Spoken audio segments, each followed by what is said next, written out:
Kahapon, namili ako ng mga kailangan. Ngayon, ginawa ko na. Sinubukan kong gumawa ng coffee jelly.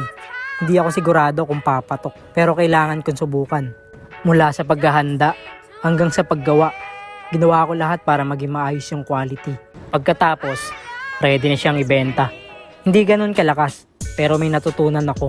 Hindi pa perfect, pero malaking step na to para sa akin dahil sinubukan ko. Ganito lang, try lang ng try, hanggang may isang bagay na mag-click. Hindi lahat ng bagong idea, agad gagana. Pero bawat subok, may progress ka. Mas okay na sumubok at matuto, kaysa hindi gumalaw at manatili sa wala. Araw-araw Aslin, try lang ng try hanggang umangat. Kung gusto nyo sumabay sa journey ko, follow nyo lang po ako. Kita-kits po tayo sa susunod na episode. Mag-iingat po kayo palagi. Stay positive.